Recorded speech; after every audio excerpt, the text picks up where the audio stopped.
आपने आज तक क्या क्या चोरी होते हुए सुना है? जमीन, टोल बूथ, सड़क। आप जानकर हैरान हो जाएंगे कि बिहार में चोरों ने रातों रात एक तालाब चोरी कर लिया। शाम तक जो तालाब पानी से भरा हुआ था वो सुबह गायब हो गया।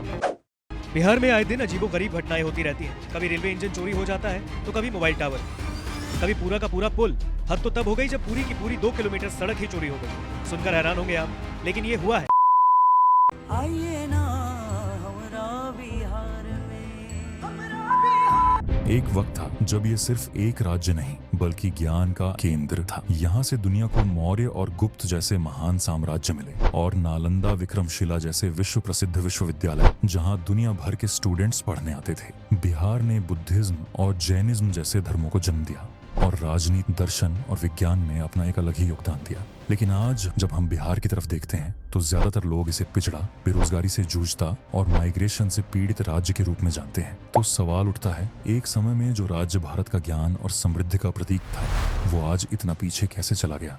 तो इस वीडियो में हम एक्सप्लोर करेंगे बिहार का वो गोल्डन एरा कैसा था, किस तरह से समय के साथ उसका पतन हुआ और आज भी कौन से चैलेंजेस उसके सामने खड़े हैं। चलिए शुरू करते हैं एक सफर ग्लोरी से डिक्लाइन तक।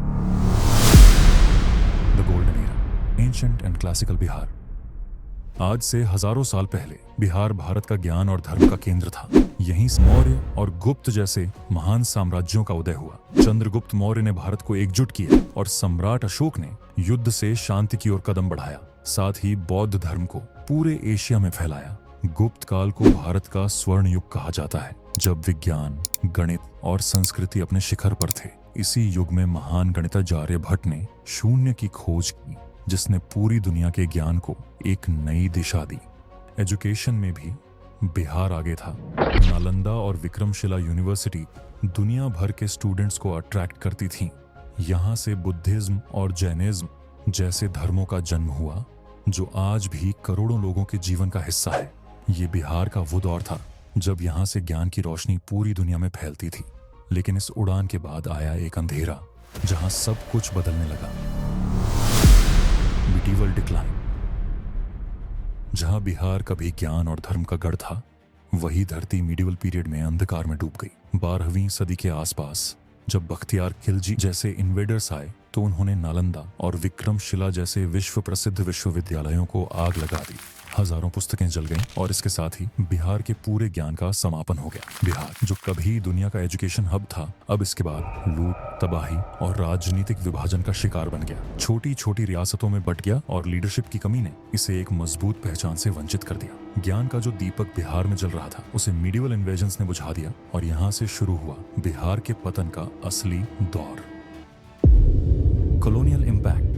ब्रिटिश रूल ने बिहार की कमर तोड़ दी, खासकर 1793 के परमानेंट सेटलमेंट एक्ट ने। इस पॉलिसी के तहत ब्रिटिशर्स ने जमींदारों को जमीन का मालिक बना दिया और उनसे फिक्स रेवेन्यू लेना शुरू कर दिया। पर यह रेवेन्यू किसानों की जेब से आता था, जो अब अपनी ही जमीन पर मजदूर बन गए थे। जमींदारों ने न कभी खेती में इन्वेस्ट किया, न लोगों के जीवन सुधारने में। ये जमींदारी सिस्टम ने शोषण को बढ़ावा दिया और ब्रिटिशर्स सिर्फ अपना फायदा देखते रहे। बिहार को एक रिसोर्स जोन बना दिया गया। रॉ मटेरियल्स तो ले लिए गए, लेकिन एजुकेशन, हेल्थ और इंफ्रास्ट्रक्चर के नाम पर कुछ भी नहीं दिया गया। इसने बिहार को इकोनॉमिक और सोशल स्टैग्नेशन में ढकेल दिया। लोकल इंडस्ट्रीज धीरे धीरे खत्म होने लगी और लोग गरीबी के चक्रव्यूह में फंस गए। एक समय का ज्ञान और प्रगति का केंद्र बिहार ब्रिटिश राज के दौरान एक शोषित, पिछड़ा और अनदेखा हिस्सा बनकर रह गया। यहाँ से बिहार का पतन और गहरा होने लगा। Post independence challenge. आजादी के बाद सबको लगा था कि बिहार अब सुधरेगा, लेकिन हकीकत में ये राज्य एक नए संकट के दौर में घुस गया। सबसे पहला झटका था लैंड रिफॉर्म्स का फेल्योर। सरकारी पॉलिसीज आई थीं कि जमींदारी को खत्म करके जमीन गरीब किसानों को दी जाए, लेकिन ये रिफॉर्म्स जमीन पर कभी उतर नहीं पाए। लैंड रिफॉर्म्स के फेल होने के बाद बिहार के गरीब लोगों, खासकर बैकवर्ड और दलित कम्युनिटीज को न जमीन मिली, न सम्मान। जमींदारों और उनकी ताकत ने इन्हें हमेशा दबा कर रखा। ये नाइंसाफी इतनी गहरी थी कि कई लोग नक्सल मूवमेंट से जुड़ गए, एक आर्म्ड आंदोलन जो समाज में बराबरी और न्याय लाने के लिए था। लेकिन जहां एक तरफ ये आवाज उठ रही थी, वहीं दूसरी तरफ अपर कास्ट प्राइवेट आर्मीज जैसे रणवीर सेना भी बनने लगे, जो नक्सल और बैकवर्ड कम्युनिटीज पर खौफनाक हमले करते थे। ये दौर था जहां बिहार में वायलेंस का सिलसिला चल पड़ा। एक तरफ सोशल इनजस्टिस के खिलाफ बंदूक और दूसरी तरफ उसी इनजस्टिस को बचाने के लिए बंदूक। अब यहाँ से आती है राजनीति, जिसमें लोगों ने सोचा था कि कुछ सुधार होगा, लेकिन हुआ उसका उल्टा। बिहार के नेताओं ने इन जाति विवादों को सुलझाने के बजाय इन्हें अपने वोट बैंक में बदल दिया। हर नेता अपने कास्ट बेस को खुश करने लगा और असली मुद्दों जैसे एजुकेशन, हेल्थ, इंफ्रास्ट्रक्चर को इग्नोर कर दिया। ये बन गया डिवाइड एंड रूल का एक नया वर्जन, जिसमें कास्ट आइडेंटिटी ने विकास की जगह ले ली। तो जहां समाज में तोड़-फोड़ थी, वहीं कास्ट बेस्ड पॉलिटिक्स ने उस तोड़ को और गहरा कर दिया। बिहार, जो आजादी के बाद नए उड़ान की आस लगाकर बैठा था, अब जाति और हिंसा के चक्रव्यूह में फंस चुका था और यहाँ से उसका पतन और तेज हो गया। 1970 के दशक से 2000 तक का दौर बिहार के लिए एक रुकावट और गिरावट का युग था। इस समय भारत के कई राज्यों ने इंडस्ट्रियलाइजेशन और इंफ्रास्ट्रक्चर में तेजी से प्रोग्रेस किया, लेकिन बिहार पीछे छूट गया। सबसे बड़ी वजह थी सेंट्रल गवर्नमेंट की नेग्लेक्ट पॉलिसीज, जहां बिहार को डेवलपमेंट फंड तो मिलते थे, लेकिन उतने नहीं जितनी जरूरत थी, और जो मिलते भी थे वो सही तरीके से यूज नहीं होते थे। दूसरी तरफ बिहार के पास अपना पॉलिटिकल क्राइसिस चल रहा था। जगन्नाथ मिश्र जैसे इकोनॉमिस्ट भी सीएम बने, लेकिन या तो उनका टेन्योर छोटा था या प्रेसिडेंट्स रूल बीच में आ गया। लिबरलाइजेशन का मौका 90 के दशक में आया, लेकिन बिहार उस दौर के लिए तैयार ही नहीं था। बार बार सरकार गिरना, नेताओं में झगड़े और स्टेबल लीडरशिप की कमी ने गवर्नेंस को मजबूर बना दिया। जब तक सरकार अपने आप को संभालती, तब तक नए चुनाव आ जाते। इस इंस्टेबिलिटी ने न सिर्फ प्रोजेक्ट्स को रोक दिया, बल्कि इन्वेस्टर्स भी बिहार से दूर भागने लगे। प्राइवेट इन्वेस्टमेंट ऑलमोस्ट जीरो हो गया और सरकारी नौकरी के लिए लोग लंबी लंबी लाइनों में लगते रहे। 90 का दशक में लालू यादव ने सोशल जस्टिस के नाम पर एक ऐसा गवर्नेंस मॉडल बनाया जहां ब्यूरोक्रेसी और इंफ्रास्ट्रक्चर पे इन्वेस्टमेंट ऑलमोस्ट जीरो हो गया। वर्ष 2000 में झारखंड अलग हुआ।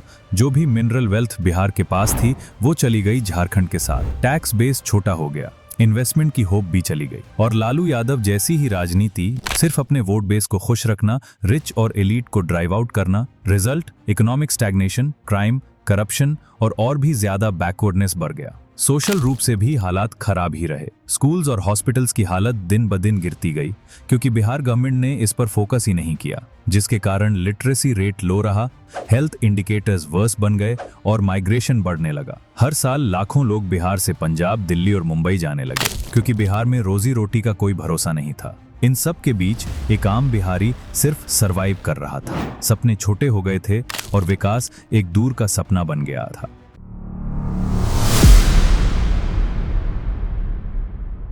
बिहार का हाल ठीक वैसे ही था जैसे कोई रुका हुआ वक्त। गुंडा राज का जमाना था। इन्वेस्टर्स दूर भागते थे और लोग अपना घर छोड़कर मुंबई, दिल्ली माइग्रेट करते थे। 2005 में बिहार ने एक नया मोड़ लिया। नीतीश कुमार सीएम बने और स्लोगन आया, न्याय के साथ विकास। पहले काम हुआ कानून व्यवस्था पे। बाहुबली कल्चर पर ब्रेक लगा। FIRs फाइल होने लगे और लोग पुलिस स्टेशन जाने लगे बिना सिफारिश के। 2005 के बाद बिहार ने रोड्स और इलेक्ट्रिसिटी को प्रायोरिटी बनाया। गांव-गांव तक बिजली पहुंची। 2020 तक 100% विलेज इलेक्ट्रिफिकेशन का क्लेम है। और सड़क, आज के बिहार में 3 गुना ज्यादा पक्की सड़कें हैं 2005 की तुलना में। स्कूल चलो अभियान, मिड डे मील्स और गर्ल्स एनरोलमेंट में बड़ा बूस्ट मिला। हायर एजुकेशन के लिए IIT पटना, एम्स पटना जैसे इंस्टीट्यूट्स बने, लेकिन क्वालिटी ऑफ एजुकेशन अभी भी एक बड़ी चुनौती है। प्राइमरी हेल्थ सेंटर्स खुले, वैक्सीनेशन रेट्स बढ़े, इंस्टीट्यूशनल डिलीवरीज ज्यादा हुई, मगर डॉक्टर और स्पेशलिस्ट की कमी आज भी रूरल बिहार में महसूस होती है। एग्रीकल्चर एंड एम्प्लॉयमेंट, किसान क्रेडिट कार्ड जैसी इरिगेशन स्कीम्स आए, लेकिन यूथ के लिए जॉब्स अपॉर्चुनिटीज नहीं बढ़ी। इस वजह से माइग्रेशन अभी भी इशू है। इसका कारण है इंडस्ट्रियलिस्ट का बिहार पे भरोसा। कंपनियां आज भी बिहार में इंडस्ट्रीज लगाने से डरती हैं। तो क्या सब कुछ परफेक्ट है? नहीं। एजुकेशन का लेवल अनइवन है, माइग्रेशन अभी भी होता है और इंडस्ट्रियलाइजेशन का बेस अभी भी वीक है। बिहार ने 25 सालों में बहुत कुछ बदला है, पर अभी भी रास्ता लंबा है। सवाल ये नहीं कि बिहार बदला या नहीं, सवाल ये है आप इस बदलाव का हिस्सा बनना चाहेंगे क्या? कमेंट में जरूर बताएं। अगर आपको ये वीडियो अच्छा लगा तो इस वीडियो को लाइक करें, शेयर करें और कमेंट में लिखें, बिहार बदल रहा है।